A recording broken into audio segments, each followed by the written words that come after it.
All right, guys, let's see what we got. I can't move this, so this is going to be good. Okay, so we're going to start. Is everyone, can you hear me? Well, you guys can hear me. Can you guys, okay, good. Thank you, Galen.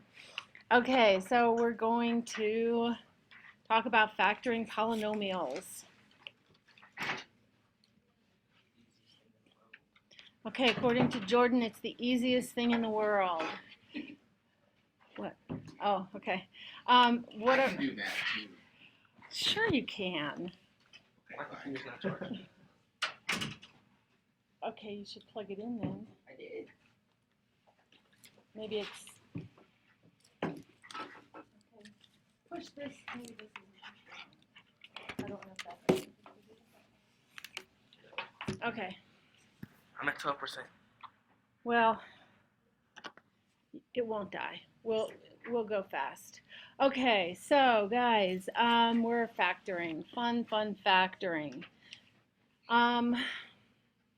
What can I say? All right, this is week 2. This is the webinar for week 2. What I want you guys to do if you're here, right? Alexis. Oh, he's out there, isn't he? Okay. Brittany, Ayana, Kaylin, Lyric, Ryan, and Jordan if he ever gets in. Go under the webinar and just say attended. And that way you will get your full credit, okay? You don't have to answer the question unless, you know, it's really something you want. Jordan, Huh? You going to entertain us? Sing? I don't know, whatever the heck you're doing. Okay, so let's start off with the difference of squares. When you factor something, the one thing that you have to do is you have to make sure that you factor it completely. So, and I'm only saying this, it's because one of the problems I know has a difference of squares. Week 4. Just go under the webinar. Oh, for this week, it's week 2. Oh, that's supposed to say week 2. Just say attended. Okay. Apparently it says week 4. I should just say week 2. Okay, so a difference of squares. It's binomial, and a binomial has only 2 terms, and its factors look like this.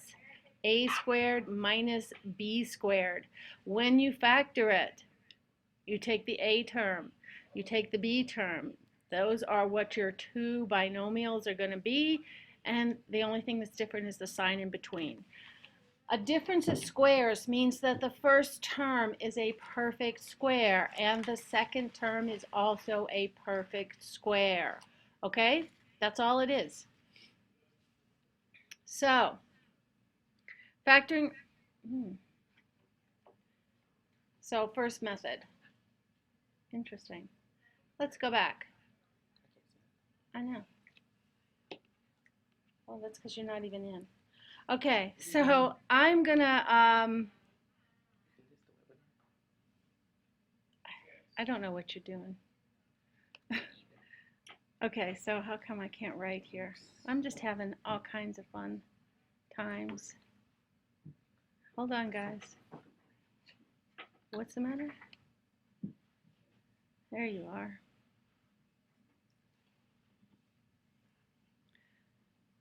It says draw. Now it's not letting me draw. Hold on, I'm trying to get to the draw. Okay. All right, guys. I don't want this to take forever, but it seems like it might. Okay. So I'm going to do a difference of squares, and I want you guys to factor. You can factor either in a notepad, or you can factor in, write the answer in the chat box. Ready? Okay. X squared minus 4. All right, what do we got? What's the answer? Let's go. Quick. Easy stuff. These things are very, very easy.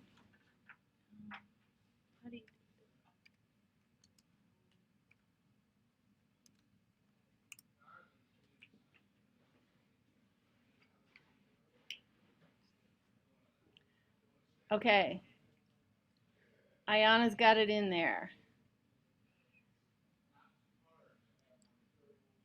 Doesn't matter. Ayana wrote it x minus 2. I wrote it x plus 2 first. Does that matter? No. Why not? As long as they both multiply to -4. As long as these two terms multiply to -4, and when you add these two terms together, you get 0. And what else? Why else doesn't it matter? This goes back to probably like core 1 or even before. Why else doesn't it matter? Because you're gonna foil it. You're going to foil it, that's right, but there is a property. Additive property. No, not additive property. Commutative. Commutative property, excellent.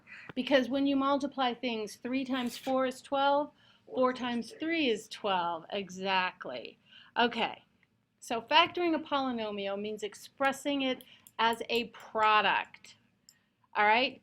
So the product means that when I multiply it together, I'm going to get the answer that I started with. So first thing you want to look for is to find the GCF. What does GCF stand for? Greatest common factor. Okay, I've got everyone over here saying it for me. You guys want to write it in the chat box? Please feel free. Or write it in your notepad. Greatest common factor. That is correct. And everyone over here at Central said the same thing all at once. It was like music. All right, so we're always going to look for that GCF before we start using any other factoring method.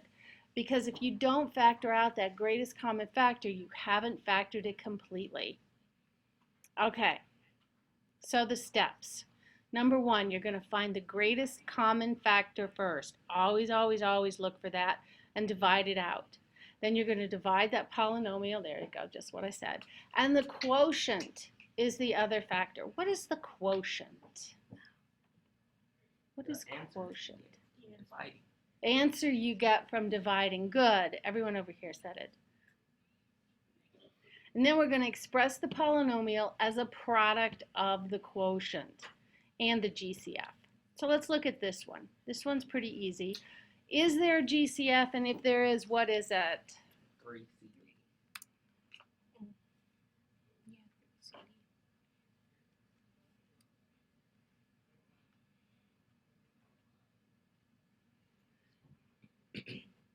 Yes, it is 3CD. That means that I can divide each one of these terms by 3 and a C and a D. They all have that in common. All right? So step 1, GCF, 3CD. Step 2, divide by that. And probably when you're doing it by hand, it would look like this, right? That you guys would do it like this. Yeah. I don't know, maybe Jordan does it different. Anyway, okay, so this is what we get once we divide by the 3CD. Then the answer should look like this.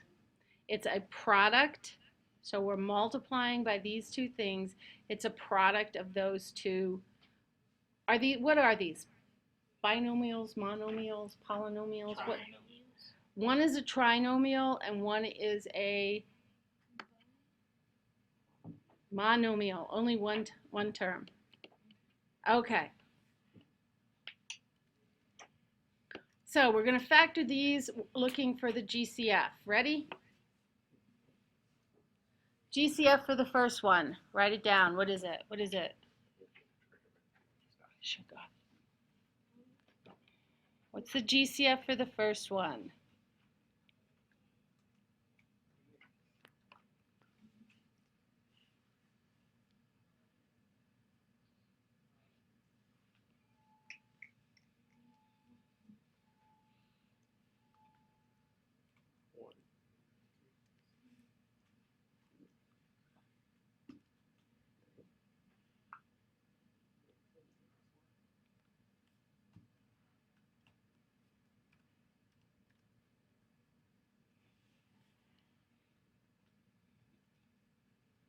Okay, what do we got? What do we got?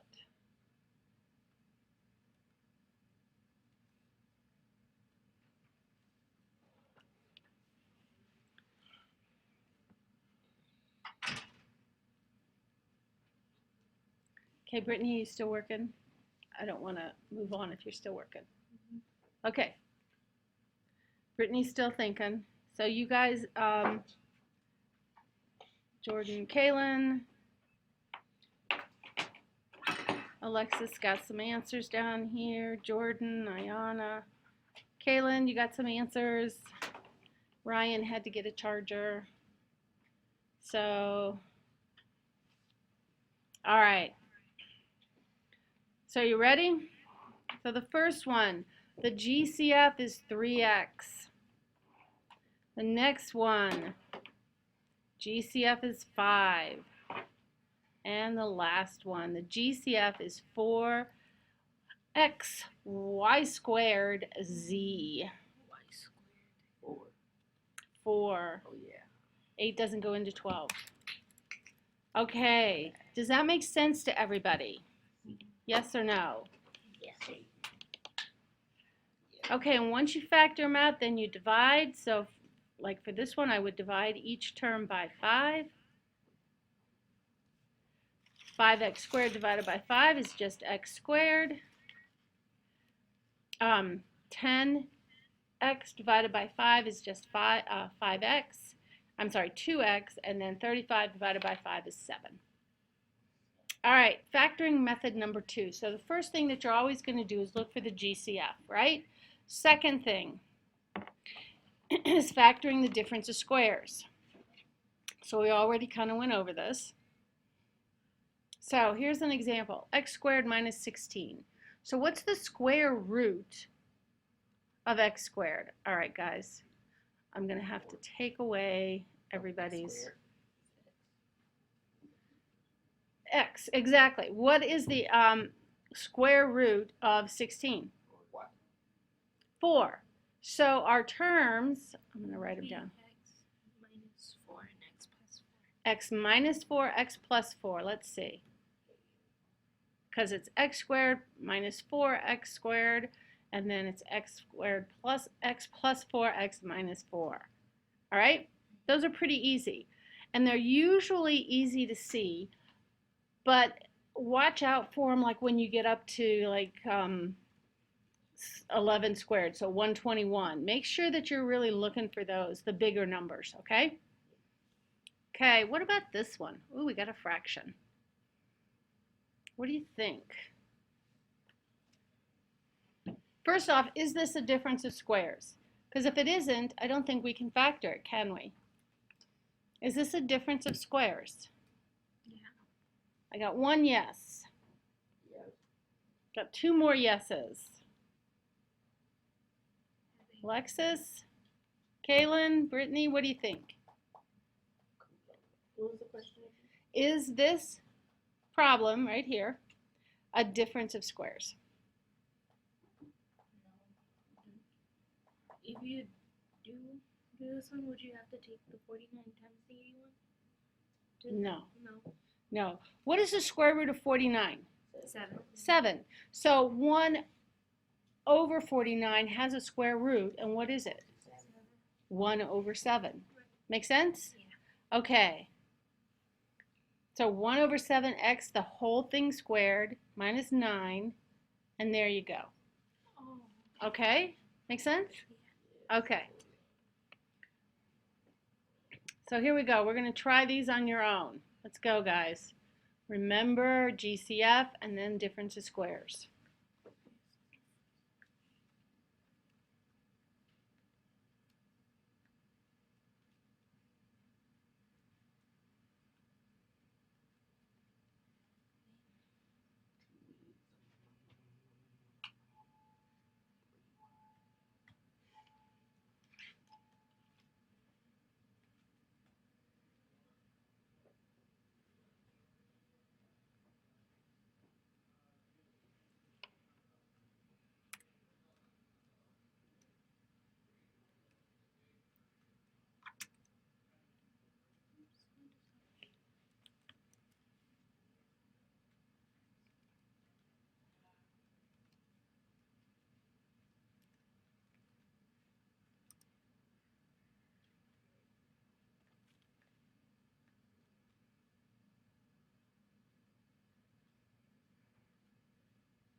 Make sure they're factored completely.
Okay, I think I can just do the first one. I can't remember how I made this go.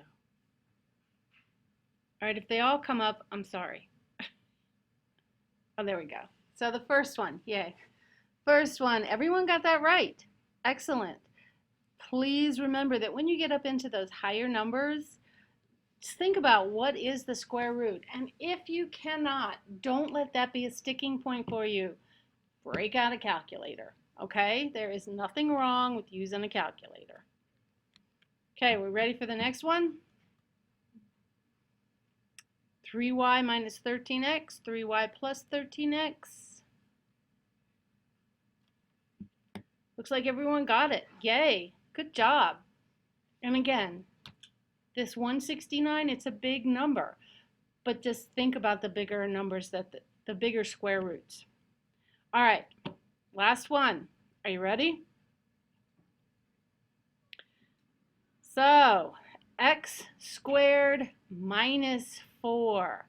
That's where that can be factored down more. So if you put, and let me just see, Ryan, if you put x squared minus 4, that's still a difference of squares. So it can be factored more. Make sense?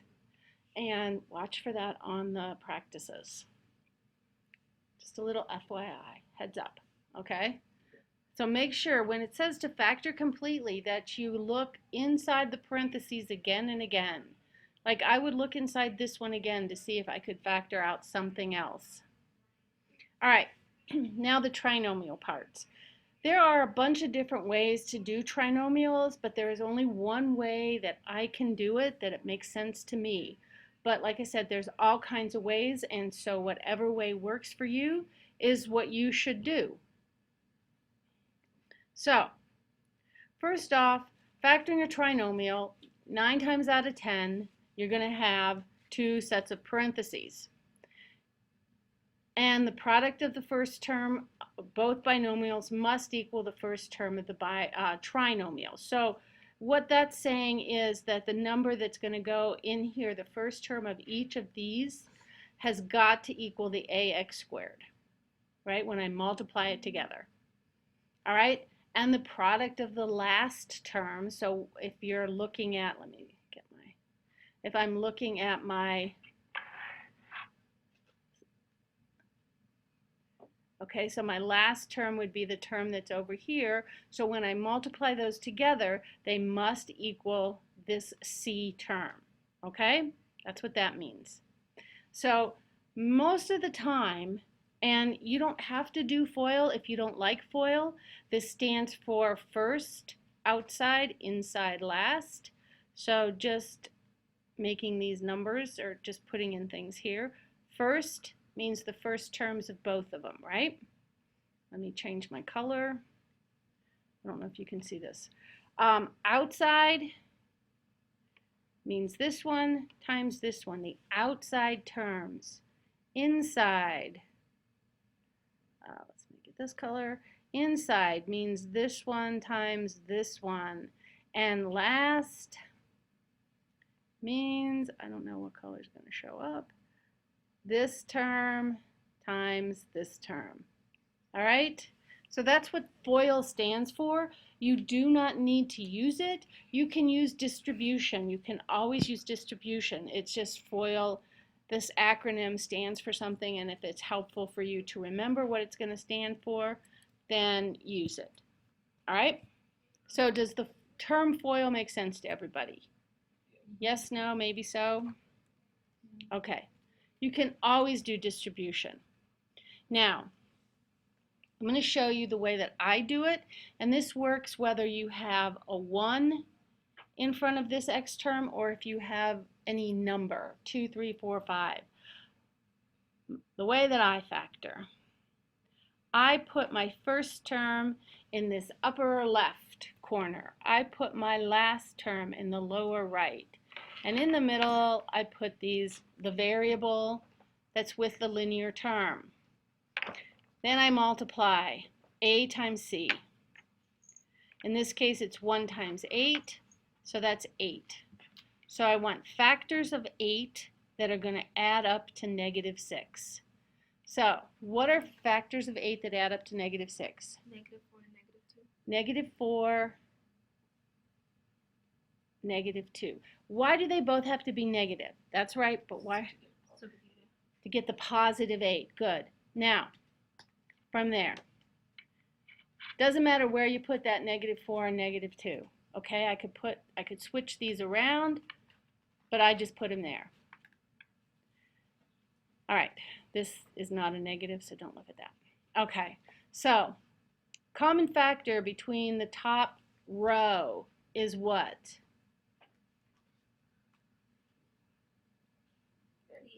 X. Common factor in the bottom row, and there is a negative here. Could be 2. It is, and it's negative 2. Because it could be negative 4. Yeah, because this is a negative, so the negative comes out. Common factor in this first column, X. Common factor in this last column, negative 4. Now I have my terms, x minus 2, x minus 4. Okay? This is going to work even if I had a 5 in front of here, and I could still factor. All right? Now, that's just one way. So let's look at how they've decided to show you. We've got the parentheses. They put the x in the x because x times x is x squared. All right. Then here, outside plus inside is equal to the linear. So they've found the factors, and it's negative 2, negative 4. Okay? You can do it any way. So this factored, x minus 2, x minus 4. And the other thing you have to look at is this going to be factored completely. All right, let's go a little faster. Use FOIL to check. Make sure that you check your answer. I know everyone loves to do that. All right, what about this one? What do we do first? First thing to do is Divide by 6. y divide by 6. Y divide by 6. So it can be similar. Greatest common factor. Okay, let me just see if I did that. Yeah. So we're going to find the GCF. There we go. We factored it out. Now, I want you guys to try and factor this. You do it any way you want. And let's see an answer in your notepads. We got to hurry, so I think there's a Spanish today. I think sorry. it's French or something. There's some kind of... Okay, can we factor this? Yeah. Factors of negative 3 that add up to negative 2. What'd you say? 3. Negative 3 and 1. Okay, Ayana's got it down there. Jordan, do you have it down there? No. Okay, because I've got my little thing here. It's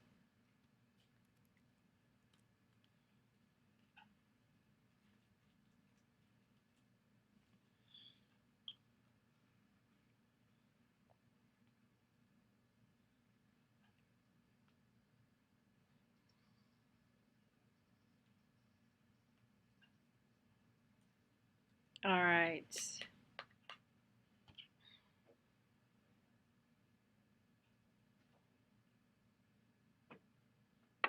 Factor the trinomial. Yay, we got it right. Okay, so these are really easy, right?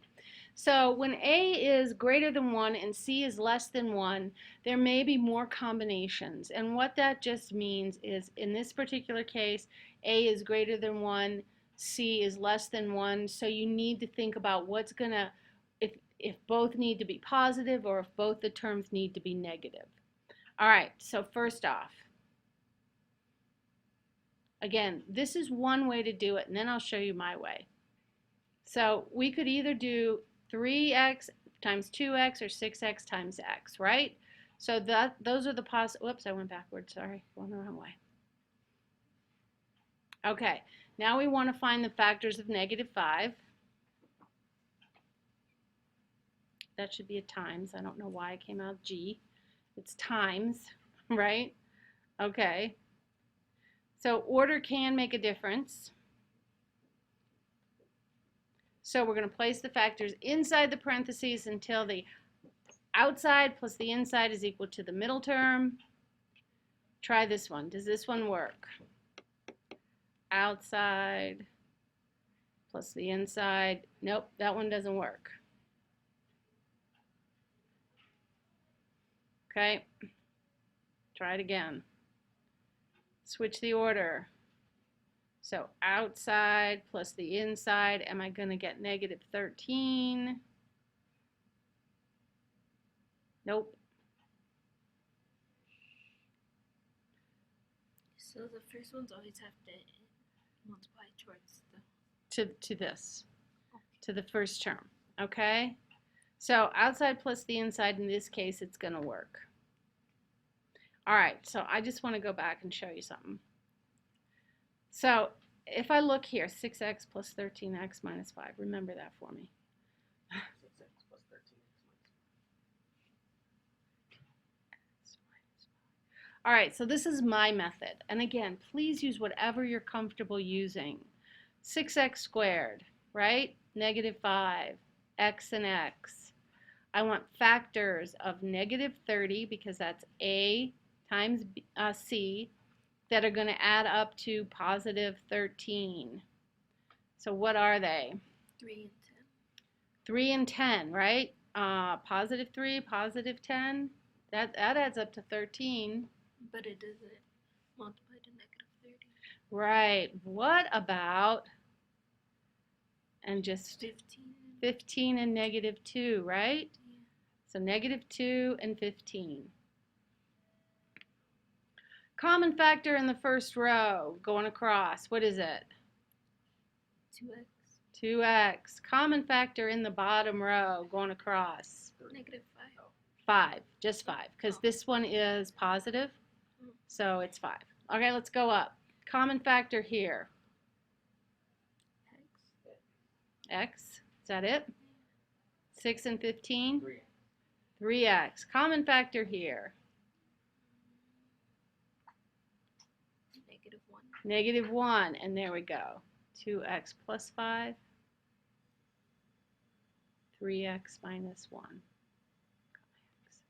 Okay? So use whatever way is comfortable for you. There are bunches and bunches of ways to do. Okay, so let's just, and look, I think I got the same thing. You can't tell though. All right. So a perfect square trinomial. Do you guys even know what that means?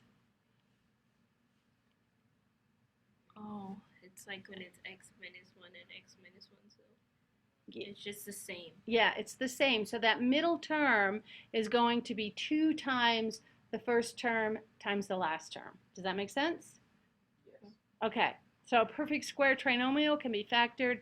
You can do a guess and check if you want, but the main thing is to really try to recognize that that's what it is.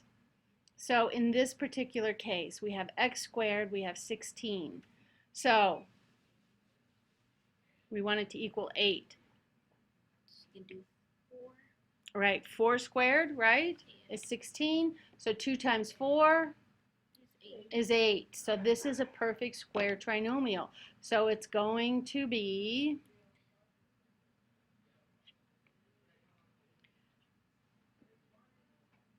x squared plus 4, and the whole quantity is squared. You can either write it with this squared term, or you can say x plus 4 times x plus 4.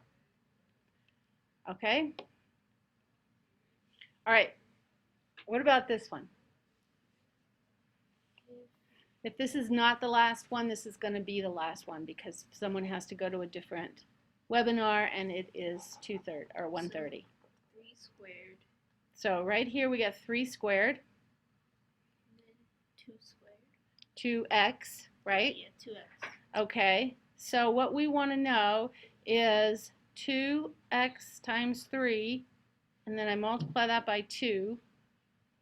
So this is 6x times 2 Is 12x. is 12x, right? So this is a perfect square trinomial. What's it going to be? Oops, sorry. What's it going to be? 2x 2x plus 3 plus 3 squared. Is it plus? minus. Minus, because that middle term is minus. Oh. So it's always going to, the middle term will dictate what it is.